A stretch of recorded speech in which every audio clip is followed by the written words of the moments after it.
First one I've been playing was Digimon Cyber Sleuth. I think I mentioned it like before. It just popped in my head, and I was like, yeah, maybe I will play that because I just never really did.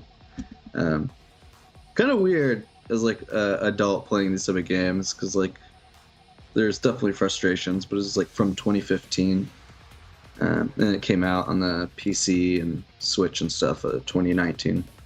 But yeah, it's like it's kind of cool. Like I haven't played like a monster like collector game in a while, and this one's like very different to Pokemon in like some weird ways. Like for one, multiple Digimon can like you can digivolve into multiple things.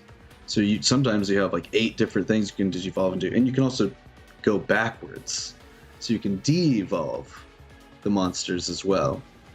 Yeah, so it creates like, and I think like they can get more powerful if you devolve them backwards, and they just have so many where it's like you create these very complex chains where you can potentially move your Digimon from the start all the way into something totally different and weird, and get totally different abilities because you can remember abilities. So like there's a lot of potential there for making just like overpowered like crazy Digimon, and that part's really cool. The stat parts of it are cool.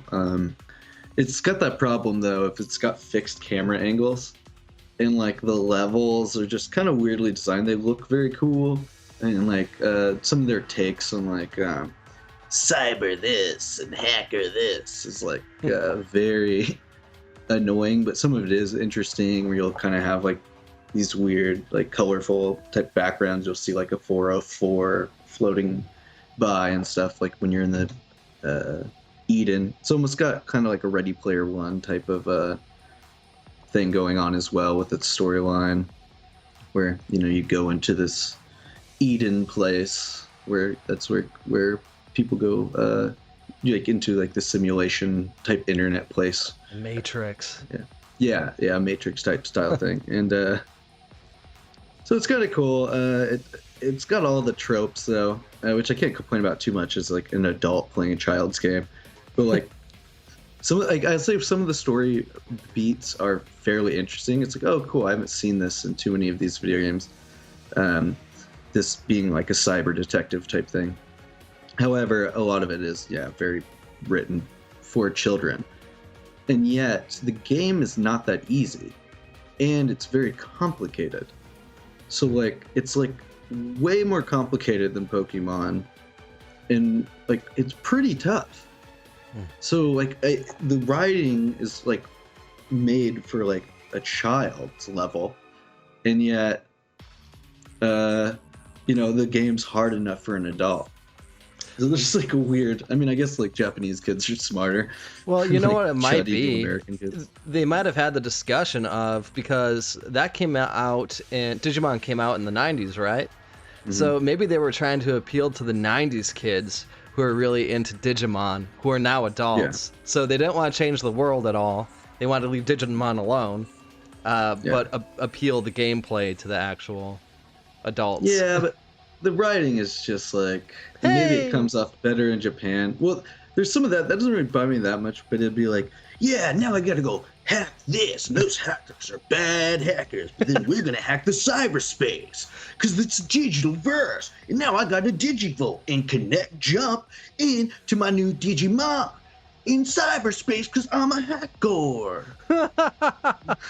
And you're just like, awesome. Okay, you've got like 6 terms. It's like a 70-year-old man who's like kind of heard of the internet. And he's like, oh, like those cyber things, like where they don't actually know what the fuck they're talking about or how like you can relate it into a slightly more realistic scenario. Nice. So I know what you mean. Yeah. So it can just very like, it can be grating at points. Music's kind of cool. There's like some of it's like very techno-y, but then some of it sounds like what was I thinking of? Some of it sounded almost like David Bowie, like almost in the background, very lightly too. Whoa. So very, weird. It's weird but enjoyable. So that was cool. Oh, and another complex thing that were not super complex, but a thing that I liked was that with the Digimon, you can have like 11 in your party, and they have there's multiple rock, paper, scissors wheels. So instead of just having like this colors beat this, it'll be like a virus beats a whatever, and that beats a whatever, and that's its own circle.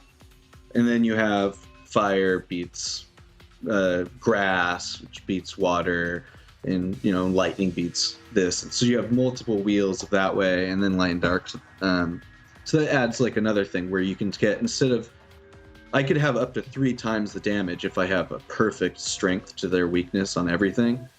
So like their element and their like type.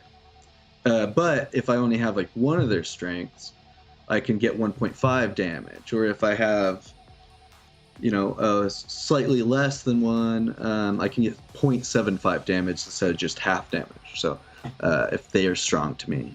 So it does create like an interesting way to think about stuff. And when you swap monsters on a turn, you can actually swap out all of them if you want and totally change things up. So yeah, it's pretty complicated in those ways, and so it makes for a fun game. But I'd say the poor writing and some of the annoyance of the level design drag it down a bit. But I'm actually having fun. Are there any hot anime babes? Oh, it's nothing but hot anime babes. Ah, okay. I might play it then. Yeah, it's not like super suggestive weird, but sure. I see that. There's 2 ugly people in the game, and I think they're both the bad guys. So that's on Nintendo Switch, PC, PlayStation 4, everything. And PlayStation Vita. Huh? It came out on Vita. 2015. Wow. I can't believe that system even exists still. I remember getting that. I do too. I still have mine. I think we bought ours both in like 2011 or something. Yeah. For like $500. Yeah, in Japan. No, they weren't that much then. It was 400, I think. Yeah, because I bought mine in Japan. Yeah, I think I did. I think it was as cheaper well. on base. Yeah.